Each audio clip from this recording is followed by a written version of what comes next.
Não é um canal comum. Ele até brinca de Deus. Cenas fortes e conceitos intrigantes do terror.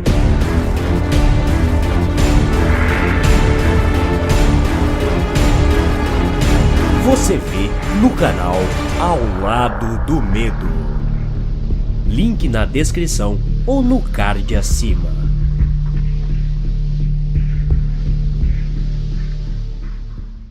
Uma história intrigante contada por uma pessoa desconhecida.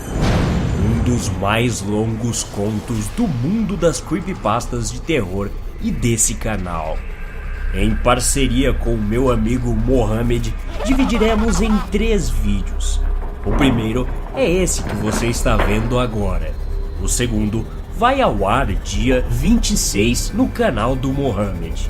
E o terceiro será aqui novamente. Todas as 3 partes serão passadas durante outubro até o fim do Halloween. Você está pronto? Sejam muito bem-vindos a esse especial de Halloween.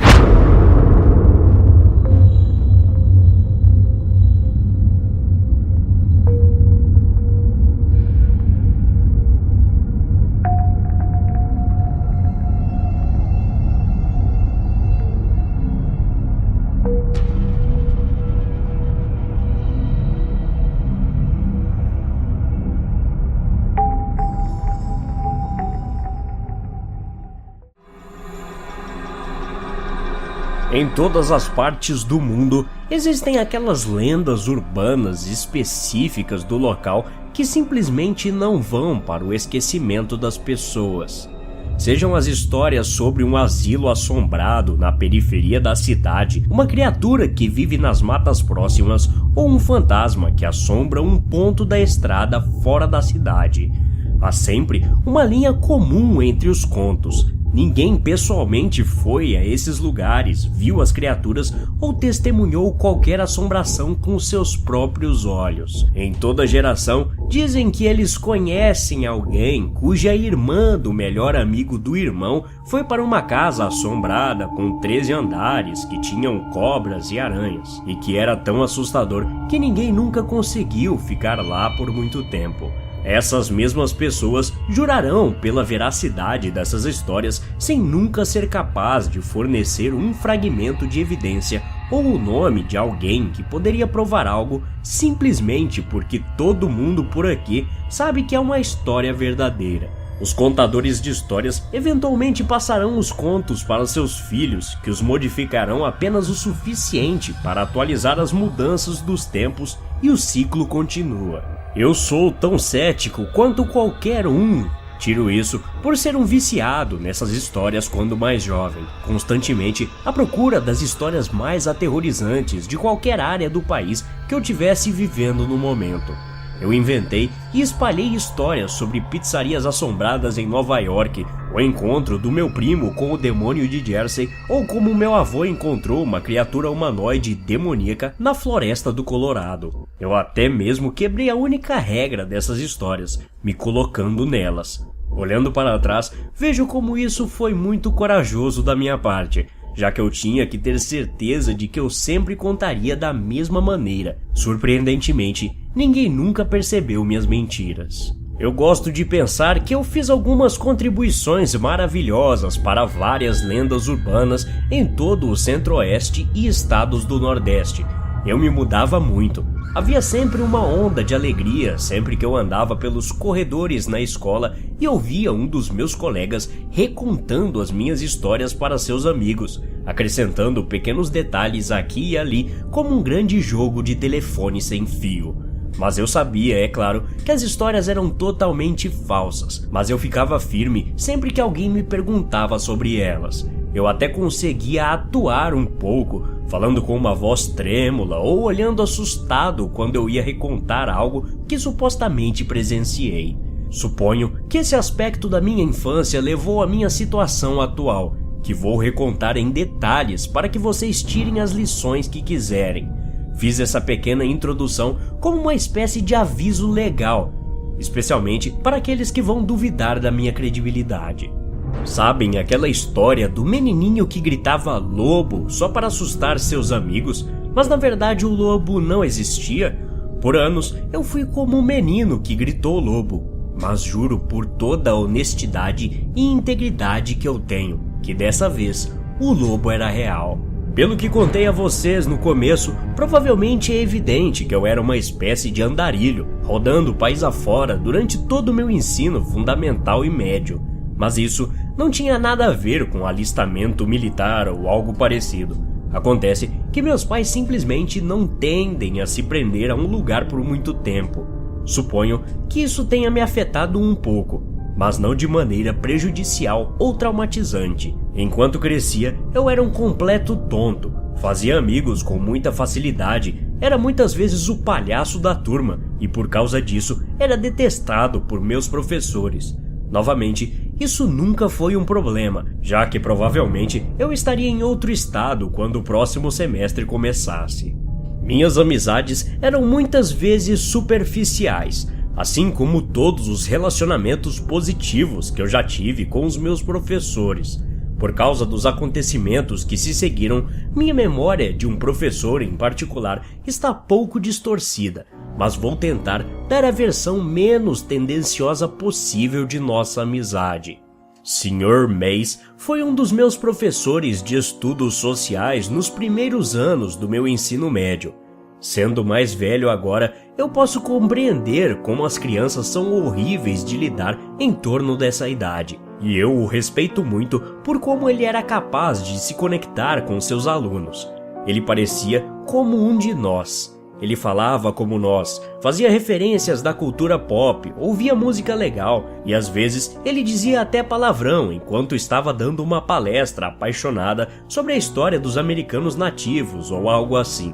Um professor que xingava, mesmo um pouco, era foda demais para um calouro na escola como eu. Minhas memórias do Sr. Mays são sempre marcadas pela maneira que ele realmente focava em qualquer coisa que estivesse fazendo. Um exemplo ainda muito vivo na minha mente aconteceu em torno do Dia das Bruxas do meu segundo ano. A sala do Sr. Mays estava com as decorações típicas da data, que todos os professores estavam usando. Abóboras sorridentes e desenhos de gatos pretos típicos e chatos nas mentes dos estudantes do ensino médio egoístas. No entanto, no dia 31 de outubro, quando a maioria dos outros professores estavam virando seus olhos para o fato de que os adolescentes ainda levavam o Halloween a sério, Sr. Mays levou o estilo de professor foda a um novo nível. Quando estávamos entrando na sala de aula, fomos surpreendidos ao encontrar as cortinas fechadas, lençóis sobre as janelas menores, velas iluminando e uma única abóbora sorridente sentada em um banquinho na frente das mesas. Sr. Mays, sentado à sua mesa, apenas observava os alunos entrarem na sala e tomarem seus lugares. Ele não teve que pedir a ninguém para ficar quieto, porque no momento em que todos entraram na sala, ficaram muito animados para se preocuparem com conversas triviais ou confusos demais para falar algo. Quando todos se sentaram, o Sr. Mays começou sua aula. Ele falou calmamente para dar o clima e se sentou em uma cadeira bem ao lado da abóbora iluminada no centro da sala.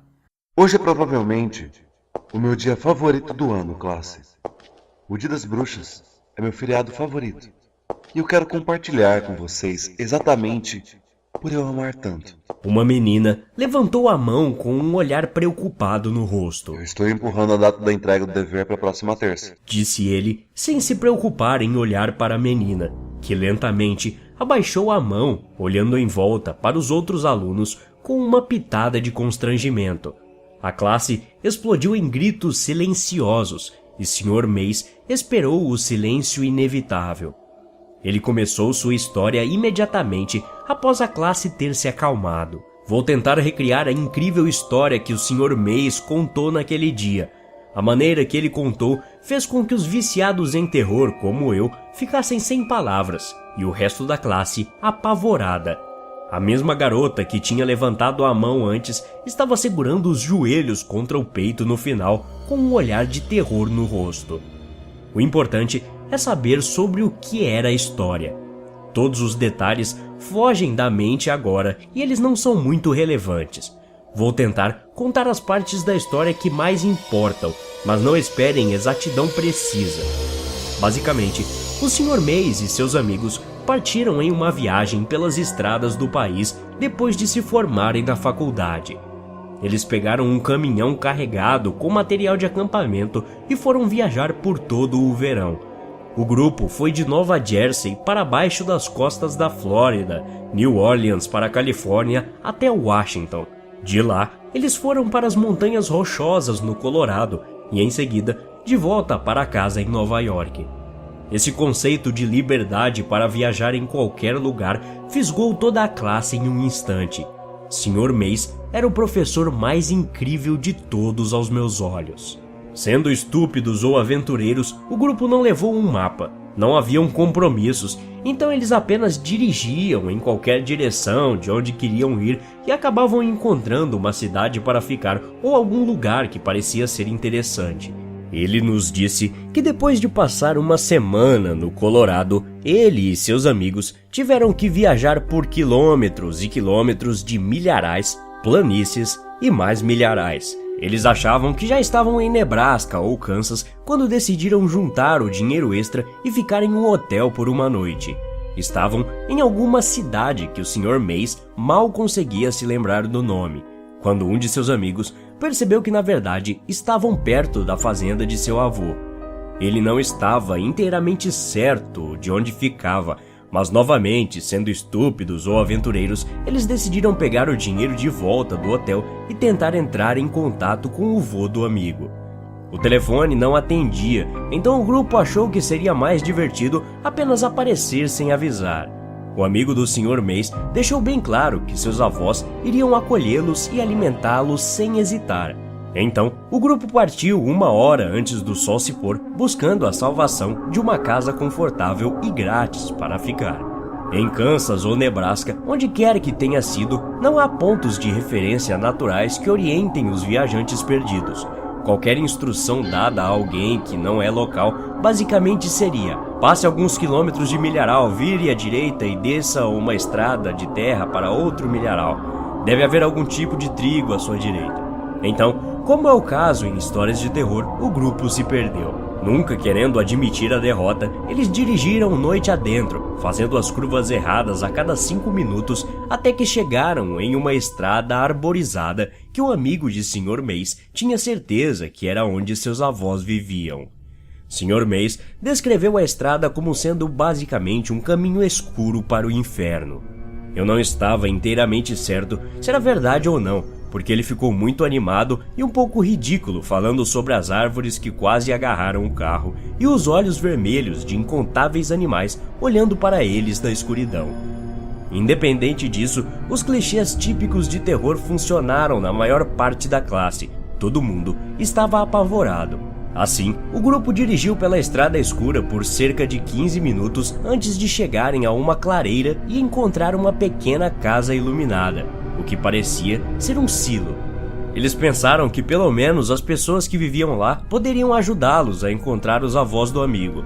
Todo o mito de que todo mundo conhece todo mundo nessas cidades rurais alimentou essa esperança. Eles estacionaram perto do local. Apenas quando saíram do carro que perceberam que parecia ser tipo aqueles lugares onde se armazenam galinhas e não uma casa. Ainda assim, as luzes estavam acesas. Então, eles se aproximaram. Indo em direção da porta deslizante semi-aberta, encontraram um grande quarto vazio. Pendurado no teto, luzes fluorescentes iluminavam o quarto como se fosse dia, mas não havia ninguém. Não haviam carros, mas um dos amigos do Sr. Mays estava convencido de que tinha visto alguém quando eles estacionaram. Então, decidiram entrar mais para ver se tinha alguém. Afinal, por que deixariam um lugar tão enorme aceso se estivesse vazio? Não haviam portas do lado de dentro. Novamente, era apenas uma grande sala vazia. Assim, o grupo vagou ao redor da propriedade e indo para o silo. À medida que se aproximaram, viram o que parecia ser uma porta do porão. Nesse ponto, eu me lembro do Sr. Mays falando para que todos aprendessem com sua idiotice. Ele nos disse que ele não tinha visto muitos filmes de terror antes desse tempo, e não pensou duas vezes em se aproximar da porta estranha no meio de um lugar escuro e desconhecido. Ele disse que se aproximar daquela porta era um de seus maiores arrependimentos. Sr. Mace avisou para toda a classe que ele iria detalhar bem toda a experiência. Ele sentia que éramos maduros o suficiente para lidar com isso, mas aconselhou aos mais sensíveis que saíssem da sala. Vários estudantes tranquilamente pegaram suas coisas e saíram pela porta. Vários eram os conhecidos drogados, que viram isso como uma oportunidade para fumar atrás da escola antes da próxima aula. Eu nem sequer pensei no assunto. Como disse, eu era e ainda sou um viciado com esse tipo de coisa, e o Sr. Mace estava contando uma história melhor do que qualquer coisa que eu já tinha sequer imaginado. Queria aprender com esse cara, apesar de não estar acreditando muito na história. Após a turma ter diminuído um pouco, Sr. Mace continuou com a história.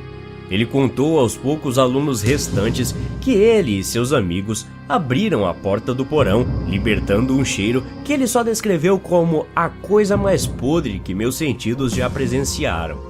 O grupo não estava mais preocupado em encontrar os proprietários do local. Agora, só queriam encontrar a fonte daquele cheiro.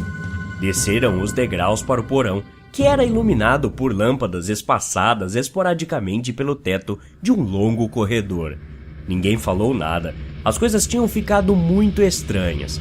As paredes estavam cobertas com folhas de metal semelhantes aos telhados de fazendas.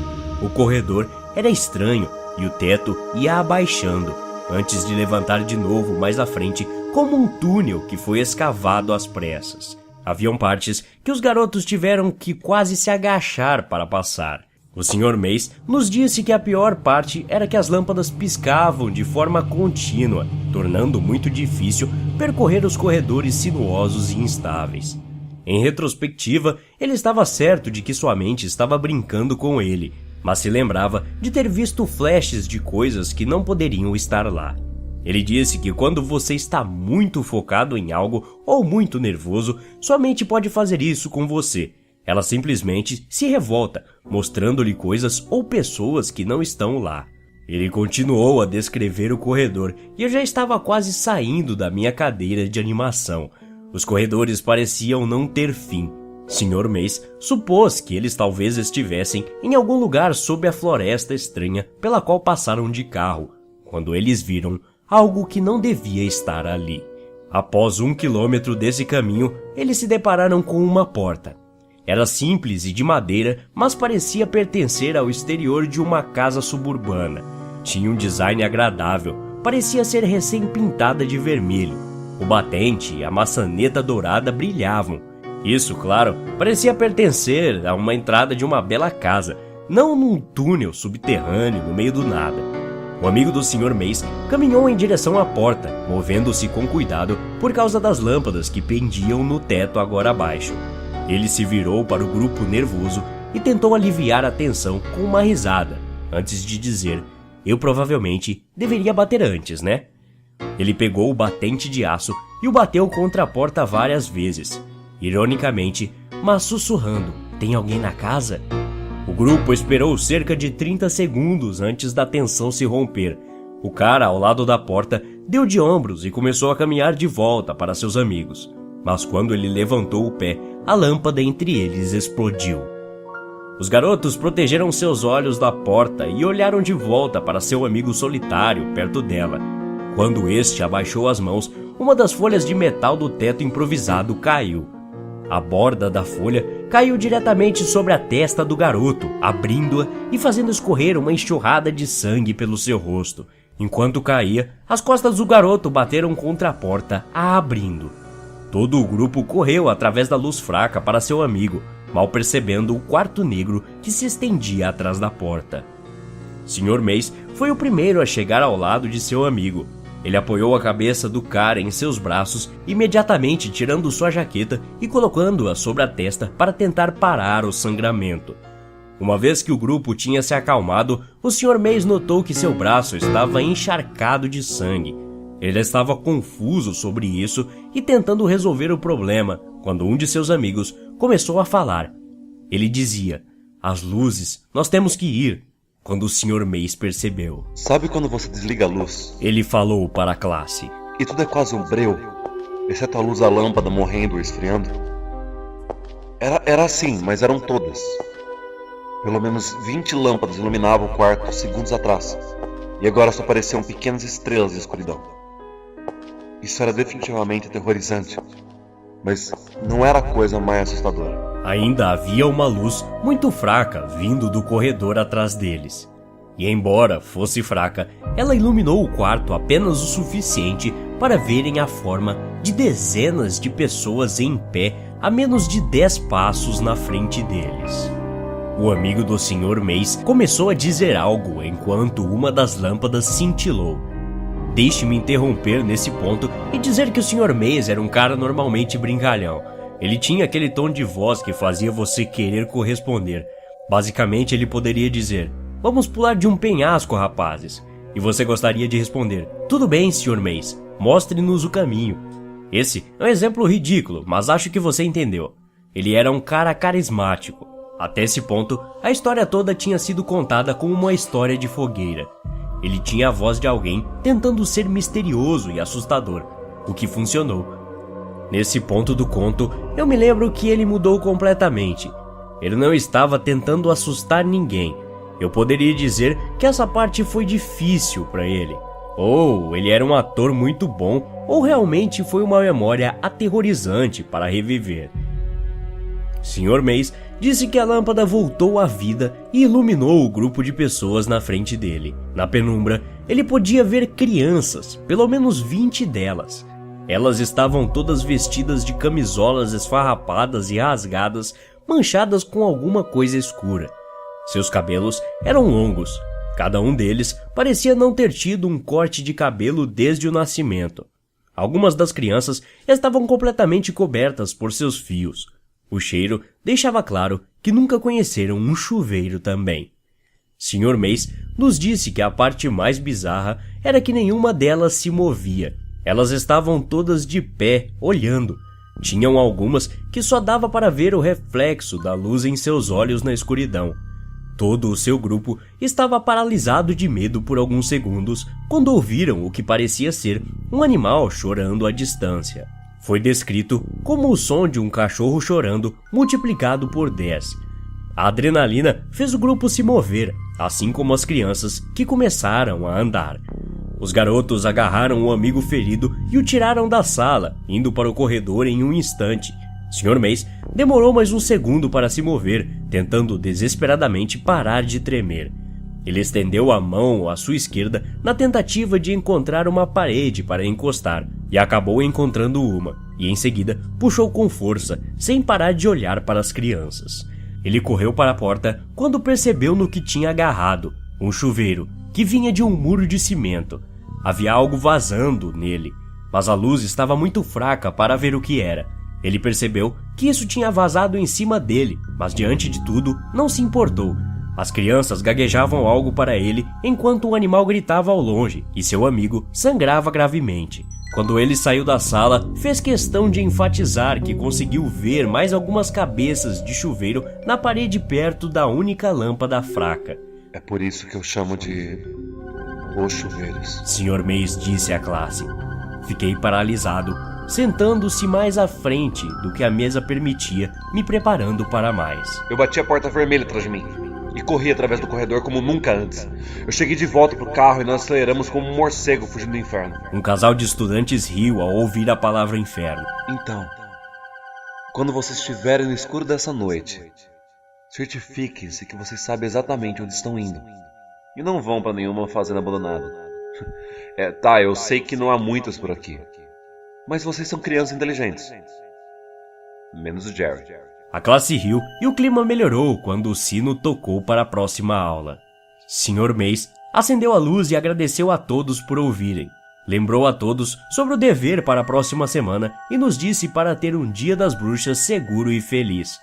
Todos ao meu redor sussurravam teorias sobre a história que acabaram de ouvir. Nossa! Aposto que era uma espécie de esconderijo de nazistas loucos, disse uma menina. Acho que todos os fantasmas eram crianças que foram mortas por um cachorro, disse outro. Eu não conseguia teorizar nada, ainda estava preso no momento. A maneira que o Sr. Mays havia contado a história e os detalhes que ele incluiu nela me deixou a impressão de que não ouvimos tudo.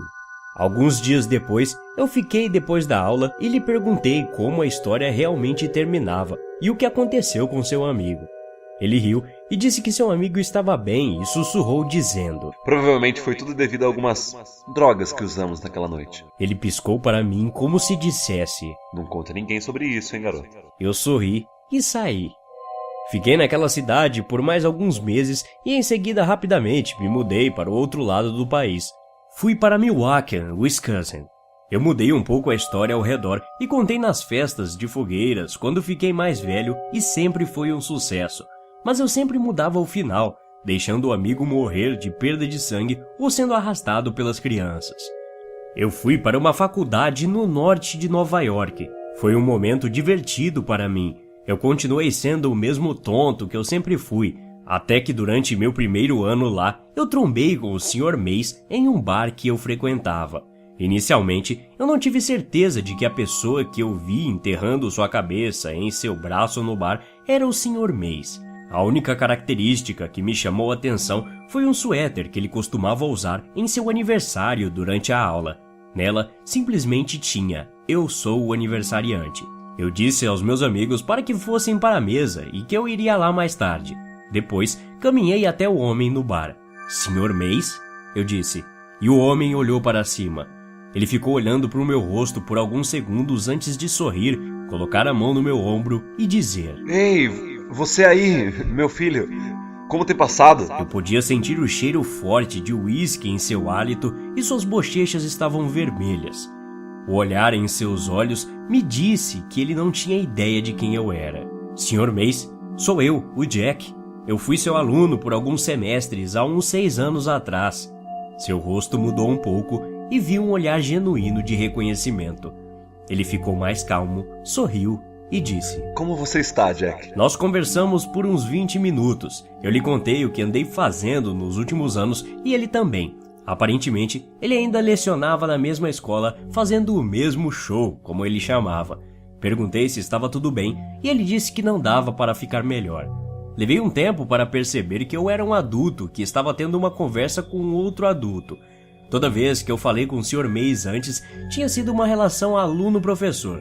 Mas agora, eu era apenas um cara bebendo com um amigo num bar.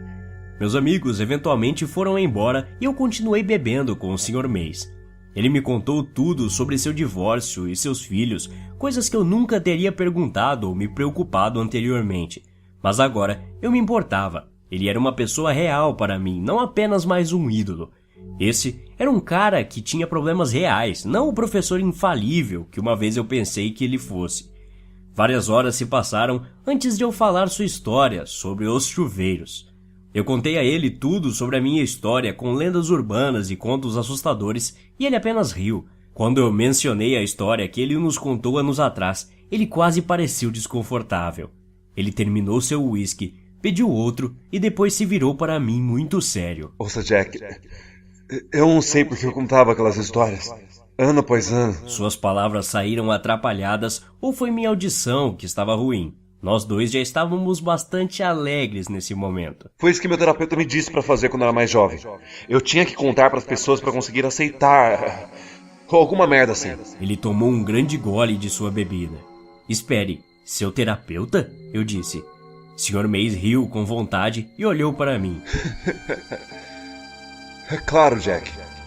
Você acha que algo assim não foderia como pessoa? Eu estava confuso, mas sorri mesmo assim.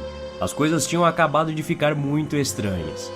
Mas quero dizer, você disse que foram as drogas ou algo assim, certo? Ninguém ficou terrivelmente ferido. Vocês só estavam bêbados, certo? A cor de seu rosto pareceu sumir em meio à tristeza por vários segundos. Claro que não, Jack. Por que você acha que eu tô aqui agora? Fiquei intrigado rapidamente, pensando em 1000 coisas que eu queria perguntar a ele, mas o deixei continuar. Tim! Porra, ele não sobreviveu, Jack! Ele riu. Seu riso de repente virou lágrimas. Alguma coisa o levou. Eles fizeram isso, merda. Nem eu mesmo sei. Os policiais disseram que estávamos apenas bêbados, que ele se afastou e foi atacado por animais selvagens. Eles não sabiam.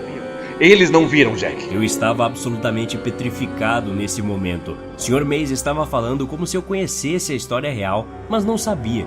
Seu amigo desaparecido, eu não sabia. Eu gostaria que tivesse encontrado o corpo, apesar de tudo. Então nós poderíamos ter mostrado a eles. Ele suspirou. Aquele lugar é mau, Jack. Eu não sei mais como dizer. É um lugar mau. Ele continuou por alguns minutos falando sobre seu amigo e de como sempre se divertiam antes de irem naquela viagem, e eu o deixei falar. Minutos depois, seu celular tocou. Oi, querida. Ele sussurrou no telefone. Eu sairei em 1 segundo. Eu amo você, pequeno. A pessoa do outro lado desligou o telefone e o Sr. Mays se levantou para sair. Foi muito bom te ver, Jack. Você tem uma boa cabeça em seus ombros, menino. Certifique-se de usá-los. Ele começou a andar para fora do bar. Sr. Mays! Eu gritei para ele. Sim, Jack. Ele se virou para mim. Onde você disse que todo esse lance dos chuveiros aconteceu? Onde? Inferno. Eu não falei? Está em algum lugar perto de Broken Bow, Nebraska. Um maldito inferno na terra, se você me perguntar.